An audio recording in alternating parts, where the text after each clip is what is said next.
Hi every one, welcome to good reviews channel. நாம் இன்னைக்கு பார்க்க போகிறது தியேட்டரில் ரிலீஸ் ஆன 1000 பொற்காசுகள் படத்தோட ரிவ்யூ தான் பார்க்க போகிறோம். இந்த படத்தோட கதை என்னன்னா, இந்த படத்தில் பருத்திவீரன் சரவணன் வேலைக்கு போகாமல் ஊதாரியாக வாழ்ந்துட்டு இருக்காரு. இவரே மாதிரியே வித்தார்த்தும் பொறுப்பு இல்லாமல் வாழ்ந்துட்டு இருக்காரு. இவங்களோட லைஃப் இப்படியே போயிட்டு இருக்கு. ஒரு நாள் சரவணன் வீட்டில் பாத்ரூம் கட்டுறதுக்காக குழி தோன்றாங்க. அந்த நேரத்தில் அதிர்ஷ்டவசமாக சோழர் காலத்து பொற்காசுகள் கிடைக்கி. இதை பார்த்த 3 பேரும் பங்கு போட்டு எடுத்துக்கணும்னு நினைக்கிறாங்க. பட் இந்த விஷயம் அடுத்தடுத்த ஆளுகளுக்கு தெரிஞ்சுக்கிட்டே இருக்கு. இதனால இந்த பொற்காசுகளை பங்கு பிரிக்க முடியாத சூழ்நிலை ஏற்படுது. இதுக்கப்புறம் அந்த பொற்காசுகள் என்னாச்சு, அந்த பொற்காசுகள் கடைசியா யார் கைக்கு போச்சு, இதுதான் இந்த படத்தோட கதை. இந்த படத்தை ரவி முருகையா டைரக்ட் பண்ணியிருக்காரு. சரவணன், வித்தார்த், அருந்ததி நாயர் இன்னும் பலர் இந்த படத்தில் நடிச்சிருக்காங்க.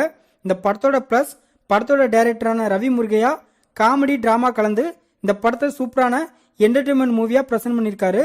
யதார்த்தத்தை ஸ்பேஸ் பண்ணி இந்த படத்தை சூப்பரா எடுத்திருக்காங்க. பருத்திவீரன் சரவணன் அட்டகாசமான நடிப்பை வெளிப்படுத்தியிருக்காரு. அரசாங்கத்திலிருந்து கிடைக்கிற இலவசத்தை வச்சு எப்படி வாழணும் அப்படிங்கிறத இந்த படத்துல காமெடியா நல்லா காட்டியிருக்காங்க. அதாவது இலவச டிவி, மிக்சி, கிரைண்டர், இலவச வீடு, இப்படி இன்னும் நிறைய இலவசத்தை வச்சு இந்த படத்துல பயங்கரமா காமெடி பண்ணியிருக்காங்க. வித்தார்த் இந்த படத்துல யதார்த்தமான நடிப்பு மூலமா அவரோட கேரக்டரை நீட்டா பண்ணியிருக்காரு. படத்தோட ஹீரோனி அருந்ததி நாயர் அவங்களோட கேரக்டரை ரொம்ப நல்லா பண்ணியிருக்காங்க. படத்துல உள்ள லவ் போர்ஷன் நல்லா இருக்கு. படத்துல உள்ள டைலாக்ஸ் படத்துக்கு இன்னும் சப்போர்ட்டா இருக்கு. படத்தோட மியூசிக் படத்துக்கு ஏத்தமா இருக்கு. சினிமாட்டோகிராஃபி நல்லா இருக்கு. படத்துல தேவையில்லாம மாசின்ஸ் எதுவுமே வைக்காது இந்த படத்துக்கு பெரிய பிளஸ்.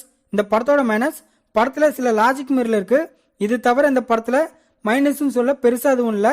மொத்தத்தில் இந்த படத்தை பார்க்கலாமான்னு கேட்டா, ஒரு தரமான ரியாலிட்டி கலந்த காமெடி டிராமா மூவி பார்க்க நினைக்கிறவங்க இந்த படத்தை தியேட்டர்ல பார்க்கலாம்.